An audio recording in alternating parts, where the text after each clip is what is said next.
Good Thursday morning, everyone. Welcome to the Blue Water Climate Control Volquest.com mailbag podcast. Glad to have you along with us. Be sure and check out our friends at Blue Water Climate Control at their website, bluewaterclimatecontrol.com. You can give them a call at 865-299-2290. Check them out on Twitter at blueh2o_climate. And again, for all your HVAC needs, call Jeremy and his staff at Blue Water Climate Control or book an appointment online, and they will send someone out to look at your system, tell you what you need, and we'll tell you what you don't need, and we'll take care of any repair or any tune-up that you need. That's Blue Water Climate Control. We'll jump right into the questions. We got a good number of them here in this week's podcast. So away we go with CD, Vol, Austin, and Rob. And the question is, what is your response to people who say if Tennessee doesn't make a change this year, it means the administration doesn't care about having a winning football program? I don't think that's true, but I think that there's enough people that think, hey, we've done the 3 and done, route before. Why not give somebody an extra year to see, if it's simply a quarterback issue or if it's the overall shebang issue. So I mean, I to think that people don't care if they win or not, to me, that's laughable. I think that's just a cop-out answer because whoever, people have their own agendas. So they want there to be a change. This board, our board, wants a change. Right, wrong, or indifferent, Hubs, that's what they want. They're done with this staff, ready to move to the next guy, whoever that is. And, they don't want to see a year 4. They want to just start over. And that's just, that's the commonplace of fans and commonplace with college football in general anymore. Yeah, I'm with you, AP. I mean, I think laughable is a good word to think that the administration doesn't want to win for, all the financial incentives that are there for you if you do win at a high level, not just athletically or TV revenue and that kind of stuff, but it increases. It increases enrollment. Even, look at Alabama right now. To say that they don't want to win is just, that's berserko to me. Yeah, I can tell you this. Randy Boyd, as the president of the UT system, has told people repeatedly that if you want to grow your campus, it's not just about having good academics, but your football program in the South, your football programs need to win. And so I think that they want to win. I don't think they're against winning. I don't think that they don't care. Everybody celebrated Philip Fulmer going in as an athletic director because he did care, because he was Tennessee to the core. And I don't think Philip Fulmer suddenly doesn't care about Tennessee or doesn't care about winning. Doesn't mean you agree with their decisions, depending on what those decisions are at the end of this season or whenever.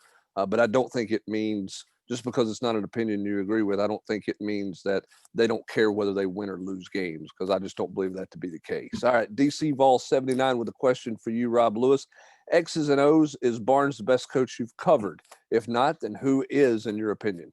I'm not a good enough X's and O's expert myself to really answer that. I'll tell you what he is the best I've ever covered at is running your program for 12 years on and off, or 12 months on and off the court. No question, hands down, not close. I'm talking strength and conditioning. I'm talking, building the culture by first off recruiting the kind of kids that are going to be able to take you, and then, setting a standard and holding them to it every single day. He is the most consistent, most relentless dude I have ever been around when it comes to that. X's and O's wise, obviously, to win as many games as he has, he's good. I put BP certainly, right up there with him. And I go back now to, BP sidelines under the basket out of bounds stuff. I always thought was fantastic. They spent tons of time on that in practice all the time, and it showed up. But I think Rick can certainly call a timeout and grab a clipboard just like he did last night, with 52 seconds left or so, and drew up a play where, Fulkerson got a great look, got fouled, and hit 2 foul shots to kind of seal it. So I would say BP and Rick, and, I don't think it's close beyond that. Although Donnie Tindall could draw some basketball plays. Yeah, he's an underrated. He didn't know how to run a program. He's on the other end of the spectrum from Rick in 12 months a year, 365 days a year, as far as running your program and building a culture. Yeah, no question about Kevin O'Neill and Jerry Green. No. S. Pitball wants to know 12 years ago, if someone would have told me that Tennessee would be a consistent bottom feeder in the SEC, I would have thought they were out of their mind. Today, we're seemingly as far away as we've ever been from getting the program on solid footing. What has to happen for this nightmare to end? I think the fan base is seriously starting to lose hope that the program will ever be a poor man's version of what it used to be. All right, I'm going to start on this one first because I think it's a good question. And I think this is a topic that you hear a lot about. One, I've said this for years, 45-5 in the 90s was never appreciated the way it should have been appreciated. There was gnashing of the teeth because Steve Spurrier won every year and Philip Comer couldn't beat Steve Spurrier. There was not enough appreciation for going to the ball yard the rest of the Saturdays of the year and go, yeah, how bad is it going to be today? People were bored going to watch Tennessee and South Carolina play because they knew it was not even going to be a competitive game with where South Carolina was and where Tennessee was. So I think it's a different time. I think the league got better. I think the league got better because of schools like Tennessee and the success they had. I think, I think because of Florida. I mean, I think, Alabama, whether they fell into him or badgered him enough till he took the job. I mean, Nick Saban was hired in part to beat Tennessee. I mean, that's a big reason why Nick Saban was hired as the coach. Mark Richt was hired at Georgia to beat Tennessee. So I don't think there was an appreciation for how good Tennessee was in the 90s. In terms of getting at us, I mean, this is a program that beat Florida and Georgia just a few years ago and won 9 games back-to-back seasons. I think it starts with the quarterback position. I don't know that Jeremy Pruitt's the right guy for this job, but I think I don't think he's got had a quarterback who could do what Josh Dobbs did for Butch Jones. And other quarterbacks through the program. I don't think they've had that kind of success there. If they get good quarterback play, do they suddenly compete for the championship? I don't know that either, but I think it starts there, at least in my opinion. Oh, I couldn't agree more. I mean, the fact that Jarrett has been the starter here for basically 3.5 years. I mean, he took over about halfway through the year in 17 from Quentin, and has done it with, mediocre quarterback play. And Tennessee's never been able to find anybody to unseat him or go in a different direction with is really mind-boggling. And it's been a long, almost 4 years of head scratching play at that position. And so that's, to me, a big reason why Tennessee's never really got off the mat. They found a way to kind of stumble through, 8 games last year, and get wins in kind of low scoring fashion, but that's not today's football. So, I think you've got to find ways to score points, and Tennessee's got to hit on somebody, whether that's a transfer, whether that's Harrison Bailey, whether that's, JT Shrout, finally the light coming on for him, whoever. To me, it all starts with the quarterback position, and then you trickle down from there. I couldn't agree more. I mean, I don't want to oversimplify it because, you need more than that. But right, I would, if you look just back at recent history, as offense has evolved and what we've seen in this league, I would argue that if you're going to compete, like be one of the top 2 teams in either division, you have to have an NFL quarterback on your roster. Maybe not a starter, but somebody like Jake Fromm that's going to get drafted. And if you're going to win this league, you better have a first-round pick calling the shots and, maybe a Heisman Trophy winner. I mean, look at Tua, 5th pick in the draft. Joe Burrow, 1st pick in the draft. And keep going on. I mean, look what we're seeing this year. Kyle Trask, that's an NFL quarterback. Mac Jones, I would never have thought it, but he's certainly an NFL quarterback. And that's just the way the game is gone these days. Well, I mean, you go look at Texas A&M when they had their run a few years ago. Why? Johnny Manziel. Now, he didn't turn out to be a good NFL quarterback, but the guy changed college football, and he changed in a lot of ways. And, I mean, that was the reason why A&M was there. You just don't find – and this is going to happen less and less, and that's find a team who's winning big time who has mediocre quarterback play or serviceable quarterback play. Guys got to be able to make plays for you and go out and win games for you. And Tennessee's not had enough of that. I'm with you, Rob, and Austin both. It's more than just that, but I think that's where it starts. Vol up north wants to know, do you guys think Jeremy Pruitt may go in a different direction for an offensive coordinator next year and revamp the offense? Chaney seems, in my opinion, to be a little dated with his offensive scheme. In today's SEC, if you aren't scoring almost 30 points a game, you are falling behind. Thanks. I think it goes back to what we just said. I think in Chaney's scheme, he has to have really good quarterback play, and what Jim Chaney wants to do. But because he wants to play action pass, he wants to make the skilled throws. I think for Jim Chaney to be successful, he has to have really good, really good production at the quarterback position with the arm, because he's not using a quarterback who does a whole lot with his legs. I'd like to see what Kyle Trask would do in a Jim Chaney offense. Would that offense be putting up 30 points a game? We'll see. I don't know. Austin, do you think Jim Chaney, or do you think Jeremy Pruitt goes in a different direction with Jim Chaney, given he's got a year left on the quarterback? I think right now all bets are off the table in terms of what this staff looks like a year from now. That's where I'm at. And I mean, how hard is it going to be for Jeremy to hire somebody when anybody? It's not going to be hard for a candidate to get the pulse of this fan base and get the feeling that next year's do or die. I mean, who wants to come in for that? I just feel like, if you're Philip Fulmer and you're, the powers that be, if you're going to let him decide to make another change at the coordinator spot, to me, you better be committed for 2 years.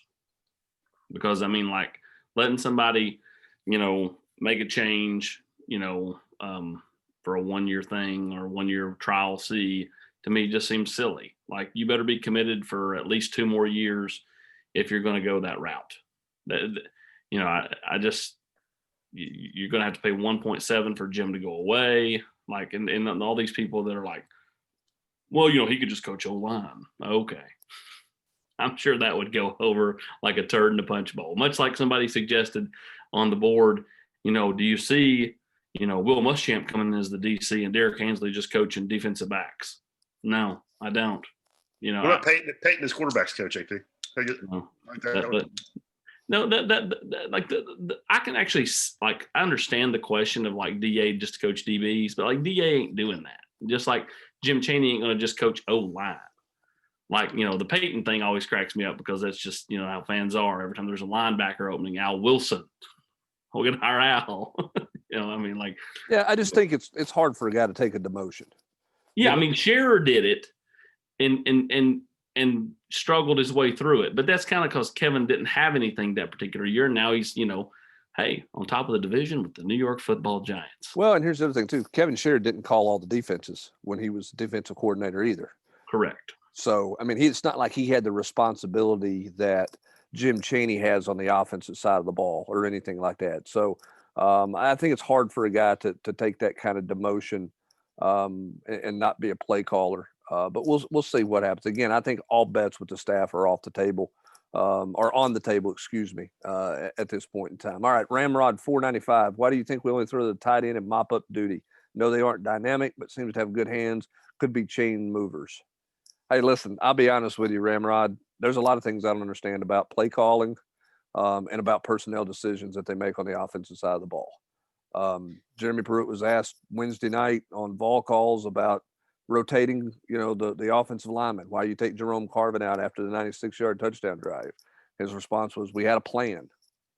I don't know why they had a plan, but he said they had a plan to rotate those guys and do things. And there's a lot of stuff that are head scratchers, in terms of play calling and in terms of personnel decisions, at least head scratchers to me that I don't completely understand. Well, I mean, best laid plans, always go, awry. Like how many times have, you thought, okay, hey, we're going to get this kid in this spot. And then that time comes and like down in distance or situation in football game just doesn't dictate it. Like, to me, like that's just head scratching to me. Like, that's not really an excuse. We had a plan. I mean, like, again, I think that, yeah, everybody's got a plan, but that always changes depending on what's going on in a football game. And if you just had success with a guy, why would you go away from him? I mean, They did that at South Carolina. Made no sense then either. Yeah. I do say this specifically about the tight ends, Rob. I think those guys have shown pretty nice hands. I don't know how much they can get open if a defense is really clamped down on them. Maybe they're open because they've had the ball thrown towards them during some prevent time late in the game, stuff like that. But when the ball's been thrown at them, they've done a pretty good job catching the football. And Jacob Warren made a heck of a catch at Auburn down the field. Yep. On a high ball. I've always been intrigued by Warren. I mean, I know he's not, not the guy that you want to lean on 3rd and 1 when you're running the football, but I've always thought he had potential as a target. Well, he's just so big. He's so long. I mean, 6'7", with that big wingspan, So I mean, I get the intrigue.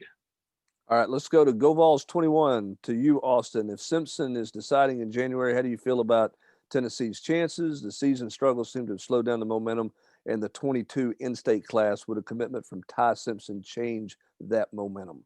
I think it would change it. There's no doubt about it. For Ty, I've said all along, Tennessee has positioned themselves as well as they can. But with that said, he's been looking for something offensively from him and just hadn't seen a whole lot. Now, he's also been here 3 times. So if you simply follow the visits, Tennessee's in really good shape here. But, I think that Alabama's lurking. To me, it's Alabama number 2 and then Clemson number 3. I just think that the lack of desire to want to go to Syracuse and Louisville and Pittsburgh is something that really hurts Clemson. Which is why you see him as an SEC guy ultimately. I do. When it's all I mean, to me, he's looking for stability with his coaches. So I don't think the Winky thing's as important as it used to be, but he likes Sarkisian, but I mean, the facts are guys like Winky and Sarkisian are likely not going to be in their roles when he gets there. So you've got to be able to give a little there, or because, there is stability at Clemson on their staff and, or you got to be willing to give a little bit on, not wanting to go to Pittsburgh and Syracuse and Louisville. Boston College. Exactly. I heart Chestnut Hill, man.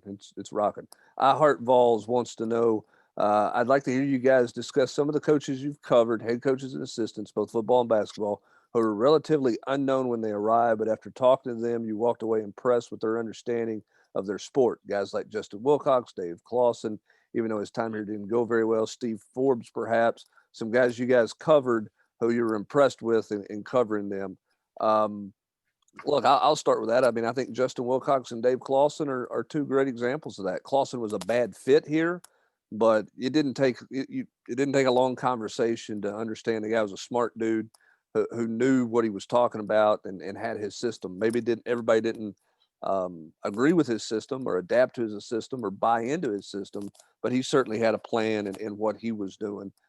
Justin Wilcox is a guy that you could stand and talk ball with all the time, I thought. I mean, I really did. I would also throw Sam Pittman in that. I didn't think Sam Pittman would be a head coach in the SEC, but any conversation you had with Sam Pittman, you knew the guy was really smart and really impressive and was very good at his craft in terms of coaching guys, Rob. Yeah, I would throw Pittman and Jay Willie in there too. I mean, those were 2 guys that were down to earth, easy to have a conversation with. I always got a kick out of Trooper.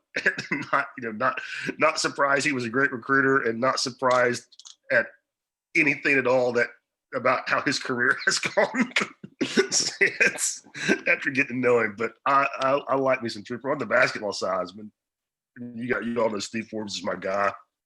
Still talk to him. He was just a dog, man. He's probably the best guy that has been through here, in my opinion, that could do both. That could coach kids, could get kids to play hard, and also was just a dogged recruiter. And I think it's not, Rick says it all the time, and I don't think it's coach speak, but I think the 3 guys he has now is the best total collection of staff. I think Des Oliver, Michael Schwartz, and Kim English will all be head coaches at some point in time. And it may not be, North Carolina or Kansas, but those guys are going to be running their programs at some point in time, because like Forbes, they can do it all. They're not, one guy's not the recruiter, one guy's not the X's and O's guys. They all can do both. Yeah, for me, I mean, I think Azani is probably a guy that, to me, is more of a football guy than I actually realized when he first got here. To me, I think he seemed like when he first got here so much about, the Twitter and the catchphrases and the colorful armbands and stuff like that. And, haven't gotten to know him pretty well. I mean, he's a guy that's quickly rising up the ranks. I think Derek Ansley's another guy though, like that, is smarter than everybody thinks he is. I mean, I think he's still learning. I mean, he's still a young football coach. I mean, what is he, late 30s, I think? I mean, maybe 40. He's still a young football coach that's, going to be I think a head coach one day. I'll throw two more in and we'll go to the next question. Doug Marrone was only here a year, but Doug Marrone knew his stuff. And you could tell that Doug Marrone, of course, he had some successes elsewhere, but you could tell and knew that Doug Marrone was going to go places. Now he's getting ready to lose his job, I think, in Jacksonville. But that guy's, had success in the National Football League as an assistant coach and as a head coach. And then in the GA ranks, Shane Beamer was here. You knew that, he was going to have opportunities in part because of his last name, but he was a really smart guy. And then Jason Michaels, another guy as a GA who passed back through here for a year, who's now with the Indianapolis Colts. Jason Michaels is a smart guy. I mean, he could have a chance to be a head coach or a coordinator in the NFL, not just in an interim tag, but in a full-time basis at some point. He's in a pretty good spot, I think, with the Colts right now with Frank Wright. I'll tell you another guy that I really like is Matt Luke. Mm-hmm. I think a genuinely nice guy. And that's a guy, when he was hired, I went, oh, Cutcliffe hired his buddy. Cutcliffe hired a friend. I mean, he was not the most, he was young and you're like, okay, what's this all about here? But, Matt's a solid guy who's a good recruiter, who's done, a solid job with that old line at Georgia. And he got his kids to play hard at Ole Miss. They didn't always play smart, but his kids played hard at Ole Miss. He was in an impossible situation thanks to the guy that everybody on the general quarters wants. Yep, he left them with he got handed a job with a lot of pieces to pick up, and he did a pretty solid job picking those pieces up. All right, let's get rolling here to a couple more questions. Vol 1024. What happens with linebacker coaching is if a change is made, is Tosh a realistic candidate for that job? Bo Davis, Tosh, Pruitt, Ansley make up a pretty strong defensive staff. I said it earlier. I think everything's on the table. Bo Davis makes the most sense because he's available right now as a defensive line coach. We'll see what happens at the linebacker position and what happens with Brian Niedermeyer with a contract that is expiring there. But, you never say never on anything at this point in time with where this season's at as it gets ready to move towards a close here. 19 Vol 70, in your opinion, what number of assistants leaving after this season, for whatever reason, would be the tipping point where the UT decision makers would decide to move on with Pruitt before the 21 season? I don't know that there is. I don't know if there's a number. I don't think this staff's going to have a walkout. I don't think everybody on the staff's leaving. I don't think 9 assistants are leaving or 7 assistants are leaving. I think there'll be staff turnover if Jeremy Pruitt is back. I don't think there's any doubt about that, but I don't know that it will be this, large mass exodus that everybody has kind of pointed it to be. Look, T. Martin's trying to get a head job. We know that. I don't know that Derek Ansley's looking to leave. I don't know that Jay Graham or Joe Osavat's looking to leave or Will Friend's looking to leave. We'll see what happens with Winky. Obviously, they've got to hire a defensive line coach, but I don't know that this, I don't know that it's a situation where 7 guys are going to leave, as a lot of people have tried to point out there. Personally, all right, we'll keep rolling along here. Let's go to the next one. Is does anybody have an update on Eric Berry? Why doesn't he and his brothers come back around the program? AP, you got anything on Eric Berry? Oh. I haven't heard anything. He was training the entire offseason to come back. He was going to go to the Colts, and then that fell through. One of the brothers is running some type of, behind the scenes organization for EB. And then I'm not sure about the other one. Okay. Surprised Evan didn't get a crack at returning kicks in the NFL. Really surprised it. Well, I think part of that's because you didn't have a normal training camp. You had an unusual off season in the NFL, which, would have hurt him in this past year. But yeah, I'm with you. I don't know that he had enough skill set outside of returning kicks. Well, he couldn't do anything else for you. He's the best I've ever seen at that. Yeah, but with so many guys kicking it through the end zone, I don't know if you put something on your 53-man spot. Cordero's had to find a way to stay in the league beyond being a kick returner, which is why they were, he dabbles a little bit as a running back and as a receiver and then a special teams guy as well, because you just can't be a return guy on a 53-man roster. They're not going to hold many of those. All right, missed from the chat. You guys all you all have seen the writing on the wall for the exit of the last previous head coaches. Dooley lost to Kentucky, Butch to Vanderbilt in 16, etc. My question to you is the writing on the wall yet for Jeremy Pruitt? The current trend is not looking promising, and he goes through all the issues that Tennessee has had. I will say this. No, I don't know that the writing is on the wall yet. I thought the problem with Dooley's loss to Kentucky was not just that a wide receiver playing quarterback beat Tennessee. That's bad enough. That team didn't want to play that day.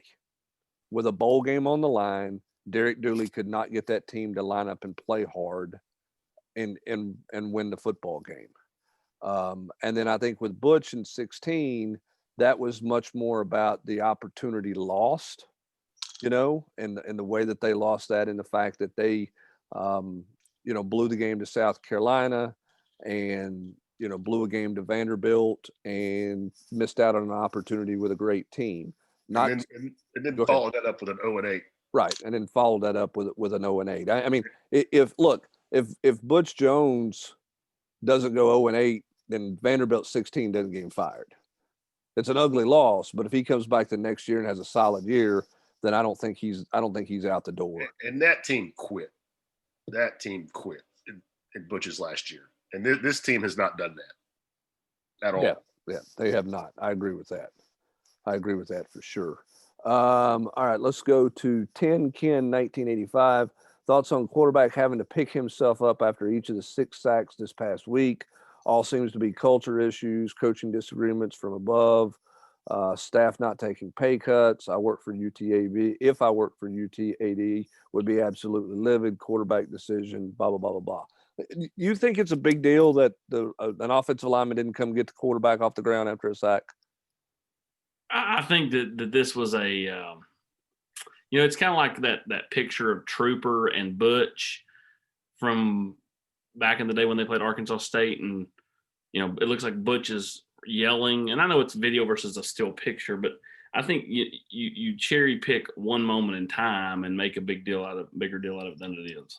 I mean, like, that's how I feel. I'm not saying that it's they shouldn't have went and helped pick him up, but at the same time, I mean, like, it's one moment in time. Like, again, did all the people that are gnashing teeth and saying all the crap, did they go and count every other play?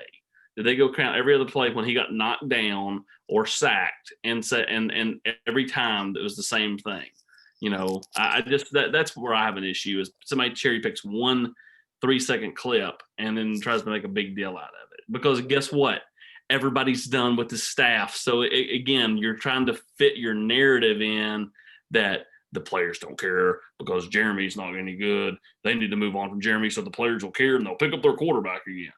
Like that's how I look at this. I really do. Like, I just think that, again, people are trying to fit their narrative in, and their narrative right now is they want change. Yeah, I don't get the culture. I think the culture issues are overblown. People want to believe it because they've lost 6 in a row, but last 3 games they have come out and have played hard. I mean, that's what I judge it on. They had a lead at Arkansas in the first half. At halftime, they had the lead at Auburn in the first half, and with 2 minutes to go in the second quarter against Florida, number 6 team in the country, it's 10-7. I mean, these kids are still playing hard. Yep, I don't disagree with that for sure. All right, a couple more here. CFF wants to know, in a discussion about next year's transfer, you all said that some transfers might not have anywhere to go, but really good players will know where they're going. Can those guys speak with other schools before they enter the portal? Sure. Are they supposed to? No, but everybody keeps everybody's number in recruiting. And I can promise you those guys have sent a text message. Some of those guys have sent a text message to schools they would have interest in and said, hey, if I leave, would you have a spot for me? I mean, I think that happens on a regular basis at all levels. I think kids, that's how those kids have an idea. The ones who don't do that are the ones who end up playing at a level that they didn't expect to play at when they entered the transfer portal. I think more your high profile guys, when they enter the transfer portal, they already know where they're going or where their Agreed. top two places because of conversations they've had with coaches. Yeah, like Jordan Adams ain't going to Alabama. You mean Jordan Allen? Yeah, Jordan Allen, excuse Yeah. me. Not going to Alabama. Hunter 8409, with Salter being labeled just a dude and with Bailey and Shrout being decent but not amazing, has UT garnered any interest from quarterbacks in the transfer portal? I know Tennessee will be looking, but has anyone looked our way as far as you know? Hold on a minute. The guys again, this is a dude is like, It's a compliment. that's a compliment, not just an average Joe. Like I wonder why people were overreacting to that the other night. Like they view him as a playmaker, a guy, like a guy that can be a difference maker. They'd have to hear you say it. Like, what do they think about Caden Salter? Man, they think he's a dude. Yes. Again, it's written word. Like, good grief. Moving on. In terms of quarterbacks reaching out to Tennessee, I'm not aware of any at this point, but that's not to say they haven't, right? I mean, I think Tennessee's looked at available quarterbacks out there, but I don't know if they've had any kind of in-depth conversations with anybody at all at this point in time. Yeah, that's correct. And I don't know how many quarterbacks are even in the portal. I've not looked at that. I've not seen a bunch of big name quarterbacks or high profile name quarterbacks who've jumped in the portal. Vol Stillman wants to know, is this Vandy team the worst SEC team in the last 20 years? It's one of the worst, in my opinion. I mean, the one they're putting on the field right now, after the defections and the contact tracing and everything, it's got to be in the discussion. Yeah, I don't think there's any doubt about that. All right, New Mexico. I understand that due to contact tracing, young players have not had the opportunity to grow in the system fast enough due to the incoming one-time transfer rule. Do you feel the coaching staff has been careful promoting young players later in the season to ensure veterans know they are important to the future of the program? No, I don't think you're sitting there going, well, we're not going to play this guy because we don't want to make this other guy mad. Or this type of thing. I mean, I think they're not playing some of those young players because they don't feel like they're ready. And I'm not sure that that's the right answer. I mean, as Velas Jones is a guy who didn't get targeted basically for 6 weeks and then came back last week against Florida and looked like he could play and should have had more opportunities to play. So I don't think that that's necessarily the case at all. All right, two more, and I'll try to get two more in here, and then we'll get out the door here. Vol 3131, personnel decisions have been my biggest hangup with his staff, choosing to play JG game after game, constant rotating of offensive linemen, et cetera, et cetera. I don't believe for a second Jim Chaney, T. Martin, and some of these other coaches became bad coaches overnight. Do you think Pruitt's making the calls on who plays in the game? Also, we know Chaney used to be very pass happy and could always scheme guys open in the system. He seems to have done very little of that in his first two seasons. Again, is this Pruitt holding him back or lack of faith in the quarterback? I think it's like within the quarterback. This is not Jeremy's not deciding who goes in games like that. That's more so on the position coach. So if the receivers haven't played and you don't like the receivers since he's played, that's the receivers coach. Running backs coach. That's not Jeremy has pleaded with those guys to play more of those younger players, but those position coaches are with them every day, and they like the older guys. All right, last question here. Why does Tennessee have so much bad luck with JUCO transfer players in the last 15 years? Outside of CP and Kamara, no one else has lived up to the hype. And two, I know Niedermeyer's a young coach, but both groups that he's been the leader of have underperformed. What's holding him back? Tennessee's website lists all these players he's helped develop. Was it him developing them or just the players themselves being highly ranked players that make him look good? Let's start with number one. Why the bad luck on the JUCO teams? I haven't looked at this, and I don't know that I'll have time anytime soon. I don't know how many impact JUCO players you see around the country year in and year out. I bet the rate of quote bust for those guys is pretty high. The last one I'm sure that there are others, but wasn't Quentin Williams, JUCO at Bama a couple of years ago? Yeah. Yes. I don't remember his story though. Was he a guy who didn't qualify, or was he like a Kamara deal where he went somewhere and then transferred and then came? I don't even think Kamara counts. When you sign with Bama, you sign with Bama as a 5-star and then go JUCO. Kamara is like Cam Newton. Yes. Now CP counts. Yes. CP's right. CP's up there. What you think he's up there with Dale Carter, Hubbard? Best JUCO signee ever? He's up there pretty high. They probably didn't use him enough in the passing game. But I mean, they hit on so many right there, right around the turn of the century. Oh yeah, Yeah, we Chris don't- Mahalona, Gillian Battle. Oh, I thought I'm going back even further with yeah. In the '90s, they hit on him big time too. Yeah, for sure. It's been a bad. And again, I think there's fewer and fewer impact I JUCO agree. players than Butch- there's ever been. But Butch was horrible at it. I mean, Oh yeah, those guys were. They didn't land Don Davis anybody. Blair. who was the? Yeah, that's it. Dontavius Blair. He had a Who's the couple of defensive back they divas. took that was a 3 to play three that just never got on the field. It was around. Chris Weathered. Chris Weathered was another one. I mean, I wrote an article about Butch's JUCO recruiting a few years ago and did some research. I mean, it was just brutal. Yeah, Those weren't even orphans. It certainly was. All right, quickly, want to know about Niedermeyer. What do you think there? I think Brian's just a learning coach who's still learning on the job. He's only like 32, 33. I mean, he probably gets credit for those guys because they were really good players when he came in, and probably had some people who were pretty good coaches overseeing him as well. And again, I think Jeremy Pruitt would have been much more hands-on with the inside linebackers this year had he not taken over